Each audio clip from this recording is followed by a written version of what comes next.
Les incompréhensions vont disparaître. Les mésententes vont disparaître. Luc 4, verset 1. Papa Jean va lire rapidement Luc 4, 1. Papa Jean va nous lire Luc chapitre 4, verset 1. Rapidement, c'est très important. Il faut qu'on ait cette lecture-là. Je suis en train vraiment de chuter. Luc 4, verset 1.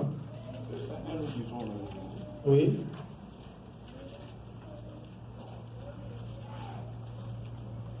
Luc chapitre 4, verset 1. Jésus, rempli du Saint-Esprit, Oui. revint du Jourdain et il fut conduit par l'Esprit dans le désert. Amen. Bien-aimés dans le Seigneur, tout ce que Jésus nous demande à faire, lui-même le faisait. Jésus aussi était rempli du Saint-Esprit parce qu'il avait la chair comme toi et moi. Il était en train de nous enseigner. La vie de Jésus, c'était un enseignement pour toi et moi. La Bible dit, Jésus, rempli du Saint-Esprit, revint du Jourdain et il fut conduit. La Bible ne dit pas qu'il partit, non, il fut. Qui l'a conduit? Alléluia. Il fut conduit dans le désert où il a passé 40 jours et 40 nuits de jeûne et de prière. Le Seigneur m'a révélé le week-end, alors que j'étais en déplacement, le Seigneur m'a dit, si Jésus ne faisait pas de longues prières, c'est parce qu'il passait le temps dans la montagne. Amen. Alléluia. Amen. Est-ce que passes-tu le temps dans ta chambre à prier le Seigneur? Jésus ne priait pas beaucoup. Il disait, à l'aveugle, vois, et l'aveugle, vois. Mais chaque matin, il montait à la montagne, il priait, il priait, il priait. Bien, mais si tu passes le temps dans ta prière, tu deviendras surnaturel. Les choses difficiles deviendront faciles. Le Seigneur commencera à exaucer même tes pensées.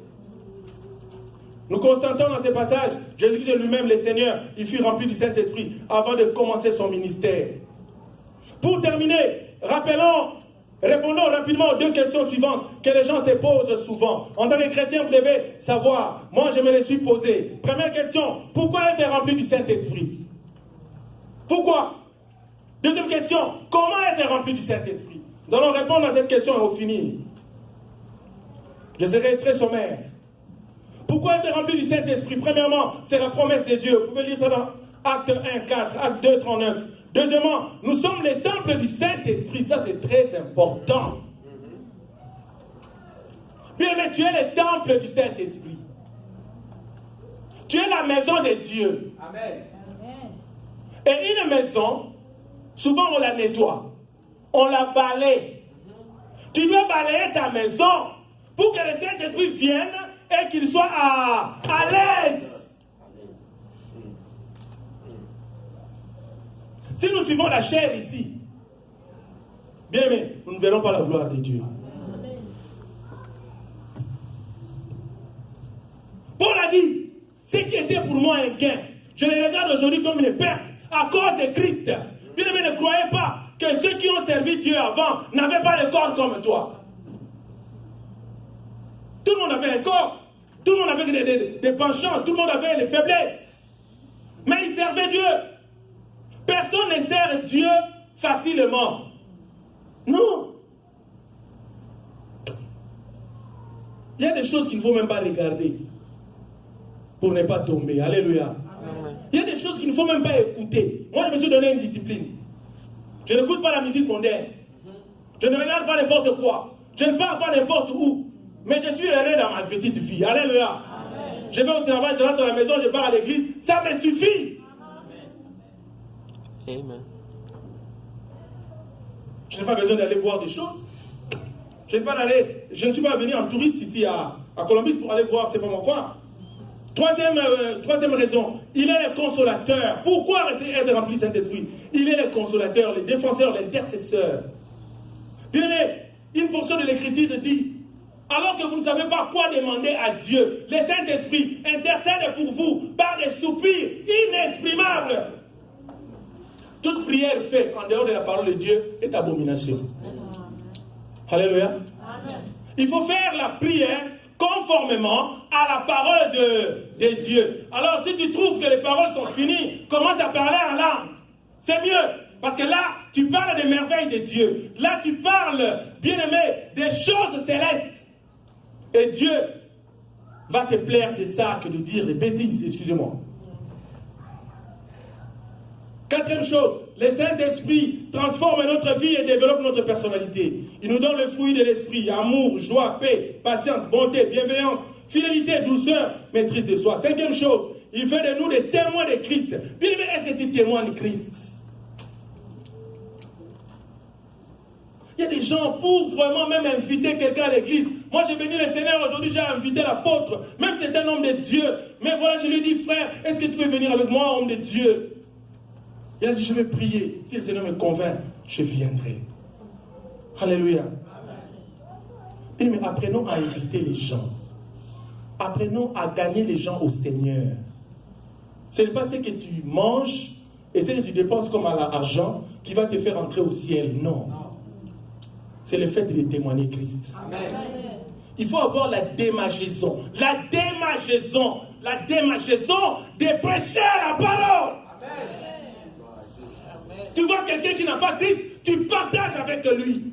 Frère, sœur, même Jean 3,7, la Bible dit, car Dieu a tant aimé le monde, qu'il a donné son Fils unique, afin que quiconque croit en lui ne périsse pas, mais qu'il ait la vie éternelle. Dès que tu vas ouvrir la bouche, ce n'est pas toi qui vas parler, c'est le Saint-Esprit qui va parler. Amen. Mais toi, quand il s'agit de partager, c'est n'importe quoi. Je vais commencer par où? Il va voir que j'ai pris aussi. Et tu laisses la personne partir. Même les visiteurs qui viennent chez toi, vous ne savez pas la mission qu'ils ont. Il faut prier. Enfin, au travers du Saint-Esprit, sixième raison, Dieu dirige ta vie et utilise pour la gloire de Dieu. Comment être rempli du Saint-Esprit? Il faut avoir la volonté. Il faut désirer. Par le Saint-Esprit, la parole de Dieu le dit dans Apocalypse chapitre 3, 20. Car le Seigneur frappe à la porte. Il ne vient pas en désordre. Alléluia. Amen. Si tu ouvres ta porte, il entre et il soupera avec toi. 2. Confesser ses péchés. Je l'ai dit ici, il faut balayer la maison. Le Saint-Esprit n'aime pas la saleté. 3. Offrir ta vie à Jésus-Christ. Alléluia. Amen. Voilà, bien aimé, ce que je pouvais dire par rapport à ça. Conclusion. Seuls les chrétiens remplis du Saint-Esprit peuvent faire face aux assauts spirituels. Seuls les chrétiens remplis du Saint-Esprit peuvent faire face aux assauts spirituels de l'ennemi, le diable. Vous pouvez le lire dans Ephésiens 6, 12 à 13. Dieu est saint et son esprit est saint. Être rempli du Saint-Esprit, c'est vivre votre vie chrétienne sous l'autorité et la souveraineté du Saint-Esprit qui dirige ou gouverne votre vie. Alléluia. J'ai aimé cette phrase. Être rempli du Saint-Esprit, c'est vivre votre vie chrétienne sous l'autorité et la souveraineté du Saint-Esprit. C'est que tu n'es plus sous le joug du diable, mais tu es sous le joug de Dieu. Tout ce que tu dois faire, le Saint-Esprit contrôle. Ah, tu es mal habillé, habille-toi bien, tout ça. Tu veux aller où? Non, ne pas apparaître. Le Saint-Esprit là, tu vis sous son autorité. Que Dieu bénisse sa parole.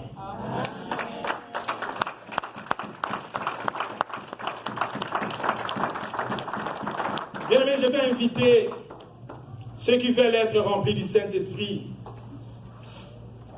et qui n'ont pas encore accepté Jésus-Christ dans leur vie comme Seigneur et Sauveur. Bien aimé, vous devez être conscient qu'un jour, j'ai reçu Jésus dans ma vie comme mon Sauveur et mon Seigneur, et ma vie a changé. Tu as abandonné les vies de péché, tu es devenu frère ou sœur en Christ. Mais il y a des gens, quand tu lui poses la question, quand est-ce que tu as reçu Jésus? Je ne sais pas, c'est quoi recevoir Jésus? Il ne connaît même pas. Si tu es dans cette salle, tu veux recevoir Jésus dans ta vie comme Sauveur et Seigneur,